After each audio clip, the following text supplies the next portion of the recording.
I'll explain what we're doing on this job here. So we're installing a Starlink, which is satellite internet, and there's a little bit of a flat roof over there. So we're going to put the Starlink just sat on the roof there.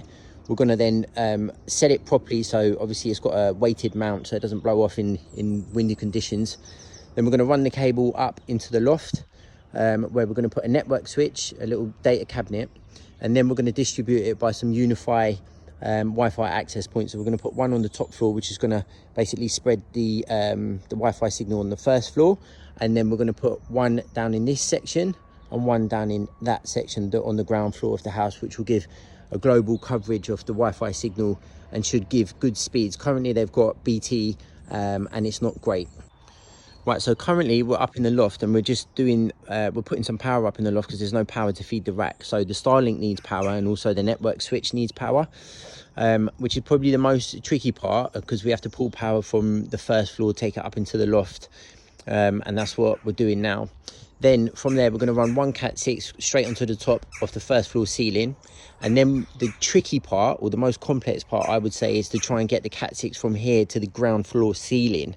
But luckily we've got some cupboards that run ceiling to floor, which are part of the original house, which I'm going to use as a path to get a nice neat install down here. And then we've also done the same from the loft. It will come through a cupboard, floor to ceiling cupboard right at the back, and then into the ceiling over there.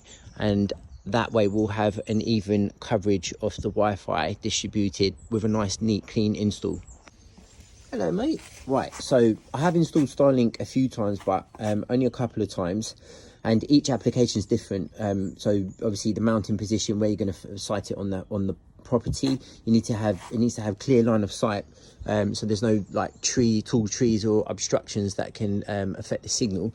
Now this one's actually going on a flat roof, and what I've done here is we've got a flat roof mount which has got drill holes here. This pole is going to get chopped down. I'm going to mount the Starlink to this. That is then going to get mounted into that slab, which is then going to sit on top of these, or vice versa. I'll probably put that down, these on top, and then drill into those stones. And underneath that we've got some rubber matting, which is obviously going to protect the flat roof from any damage, and that's the plan. So I'll keep you posted. I don't know if we'll get around to doing that today, but hopefully we'll get there tomorrow. So really handy is the fact they've got these wardrobes that basically go ceiling to floor. It's actually part of the wall. That's a solid brick center part, and I've been able to get a little bit of board up there, and then that's right in the corner. It sits in the corner of the conservatory of the extension, and underneath is the current living room. So it's a real central point, and I've just got Colby to tap on the underneath, so I know exactly it falls in the right void, and then he's drilled exactly where he needs to go. And we've got the, oh, you can't see, can you see it? Yeah, there you go, there's the hole there. So that's how we've gone. So that's one AP this side of the house that's come straight through this wardrobe, and we'll contain it and keep it nice and neat and tidy all the way up into the loft. And then I'll show you how I did the other one on the other side after. Right, so I'll show you what we have done in the loft. So we've got our power in the loft now, which we've taken from downstairs cupboard. That's a double plug socket, which is going to power the Starlink and the network switch. The network switch here that we've gone for is this one. I don't know if you can see. It's pretty juicy. It's actually 120 watts. And what's cool about it is it's PoE plus and PoE plus plus. So PoE plus gives 30 watts per port, or up to, rather than standard PoE, which is 15. And then PoE plus plus gives 60 watts, as opposed to PoE plus, which is 30, or standard PoE, which is 15. But we're only having 3 APs on here, and I got this because it's got enough power and is priced appropriately for what it can do. It's also got spare and available ports in case you wanted to add a camera, a unified camera, or intercom, or something else. This has got enough power to deliver that. So as you can see, it's pretty rural around here, and BT have got a router here, and it is running at 30 meg download, but it seems like a really sluggish 30 meg. It's almost like 5 or 10, and it's very inconsistent. So BT have investigated, they can't do anything else about the speed, and the only other supplier that could offer big speeds in this region was Starlink. Starlink is obviously satellite internet that comes straight from the sky, so it's not looking for a cable into the house like a fiber or a copper cable. So it can be a fairly straightforward install. Now what we're going to do is we're going to put a floor stand here on the concrete base, and then we're going to run the cable up into the loft, and I will keep you updated. We've had this on test, by the way, and we know that it was getting speeds here because this has already been set up just very briefly. So that's why we know to use this as our location. What I'm going to do here before I drill out, and I'm going to drill out, there's a chimney stack there. So I'm going to go and crawl around in the loft and find out exactly where I can drill out from. And if I can carry my Starlink cable along the lagging of the air conditioning, then that keeps kind of one route and you don't have any additional cable. Plus I just think it's going to look better if we can tidy it and clip it to that, and I can keep it nice and neat and contained. So I'm going to go up and investigate in the loft first before I do any drilling and see exactly where I can make my exit point, and then we'll go from there. Right, so this is the little hatch I have to crawl through to get to that corner where the chimney stack is. Now the way that I wanted to drill out, because of the makeup of this corner with the concrete and the brick, it doesn't allow me to drill out where I wanted to meet the air conditioning line. So I'm going to do it another way. Now this cable that comes with the Starlink is an outdoor grade cable, and it's a greyish colour, so I'm okay with running that outside. Now the way that I wanted to do it was kind of drill out somewhere along that line and get close to this, but I can't get anywhere near that corner. If you see where I showed you that last video, the makeup of this pillar, you can't even see this, so the loft actually kind of stops there, which means I'd have to bring the cable out there and then come down, which I think I can do it better another way. So what I've done is I've come this side of the chimney stack and I've sent some rods up. I've gone through the soffit because the air conditioning line comes this way, so I can then tie strap onto the top of that and you won't actually see it. I'll follow that line down and then we meet the flat roof.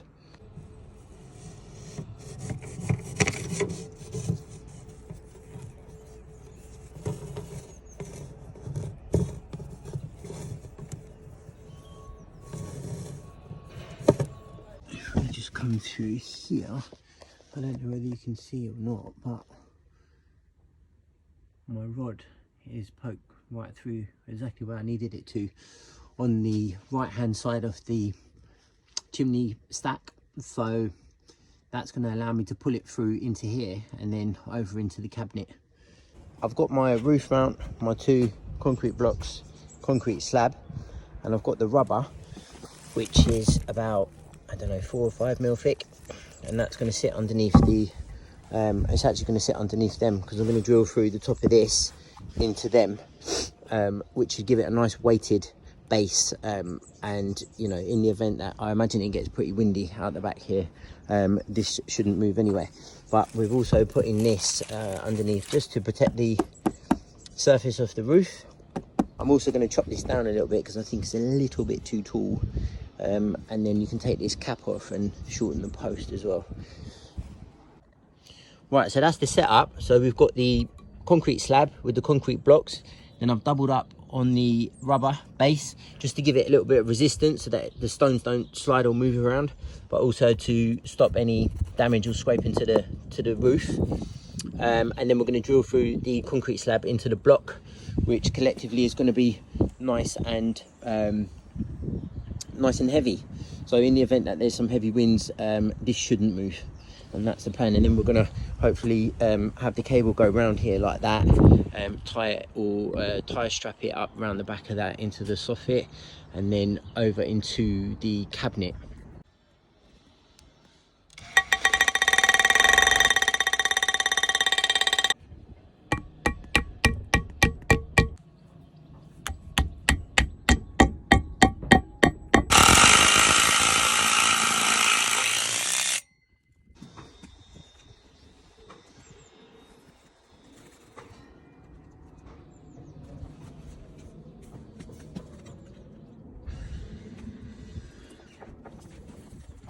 So this is needed for this type of install.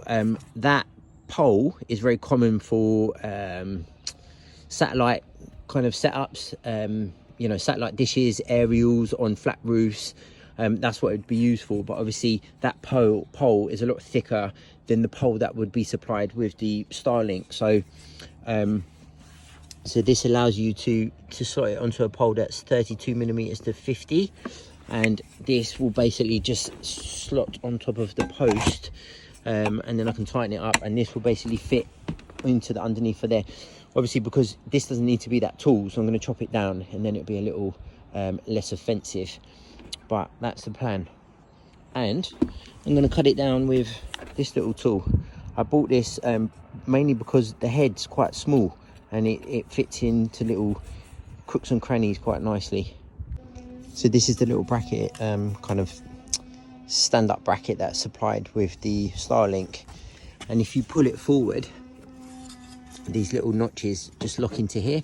If you pull it forward and then pull it out, that's how that comes out from there. And then likewise, this will sit on top of that like that, and then it will also lock in.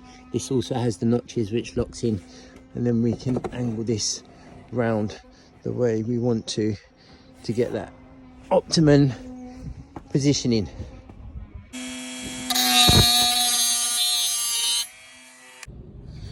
So I've just chopped this post down with my little mini grinder. Took longer than the average grinder, but it's nice and handy. And then I've popped the cap, this stop cap that'll stop any water passing through it. So we just knock that down into there, a little tap, and then that's nice and neat. And then we are going to stick the anti-ferrence adapter on like that, and Bob's your uncle. So there's your custom flat mount Starlink holder or adapter. And there you go. So, oh gosh, that's slippy. So that's the adapter there, that's clipped in nice and tight, so that can't come off. I've just got to tighten up those Allen keys once I've located the signal to its best, and then that's all nice and sturdy there. And then this cable is going to come along here, get clipped up there, along there into the soffit, and then we'll put a little bit of foam or cork or something in there just to block that little hole up. And I will show you the finished result when we're all done in a moment. So that's the finished product there. You can see it's pretty nice and compact, and that's now fully aligned. We've got the two concrete blocks with the slab, and that's not going anywhere. That probably weighs in excess of 20-25 kilos. The cable's just loose up to this point, but I've tucked it under the flashing here just to keep it a bit tidy. And then we've just pinned it up along here around the side, and then up into the loft, and I'll get a little bit of cork just to close up that hole. But yeah, that's it. That is the flat roof Starlink mount, and that is a custom setup because they don't actually supply this, but that's not going anywhere. And obviously it's got nice line of sight, no obstructions. Job's a good one. So that's his Starlink router. Obviously the cable goes out and around through that little loft void, and then that is then feeding out the back of that into our network switch, where we've got all our cables labeled. So that's the Starlink being fed from the router, and then we've got the dining room, kitchen and first floor access points, and we've got the Unify network switch, and that is in a little enclosure just to keep it safe, I suppose, really. And also it's near the loft hatch, so it's accessible if they ever need to connect to it. You can connect directly to this Wi-Fi, but why would you when this is now distributing all around the house, and we're getting full, so getting about 150 speed throughout the house, whereas before we had a poor signal of 30 meg through Wi-Fi, which was fluctuating and only centralized to a small area of the house.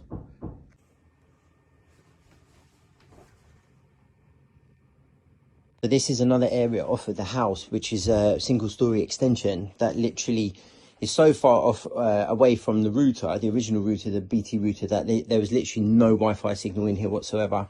So what we were able to do is come through the ceiling here. This is quite a central point. So where this was getting no Wi-Fi signal at all before, this is now, I'm getting full 150 meg in this whole section here. And the way we run this cable was basically, we stumbled upon this little void, and this section is actually a different height to the main part of the house. So I was able to get up in there. I lifted a board. You'll have to mark my words for it, that it's all neat and tidy. And then basically I drilled through it into the master bedroom cupboard, up into the corner and then up into the top loft. And you'll have to take, well, actually, do you know what? I'm going to show you up there, 1 second. Right, so it might be a bit difficult to see because I had to move out about 20 suitcases and stuff. So, but yeah, I lifted this board up so I could get my cable right into the corner, and then basically it just goes, I don't know if you can see, so we tacked it up along the wall, and then that I drilled through there into the master bedroom cupboard, which come through about the middle of the master bedroom cupboard, and then we got conduit right in the back corner of the cupboard up into the loft, hid the cable nice and neatly into the rack. And that's how we got from this extension, first floor ceiling, all the way up into the top loft without seeing any cables. I'm quite happy with that, and so are the customers, because we've got full Wi-Fi signal in an area where there was nothing before. That's an extension conservatory, and also so is that. And that's quite a big room there. So we have managed to get the cable into the ceiling there, and that's quite a central point that serves this whole area here really, really well. So this is the Starlink app showing that the dish is aligned, and this is also showing there's no obstructions, and this was the maximum speed that we were getting from the dish.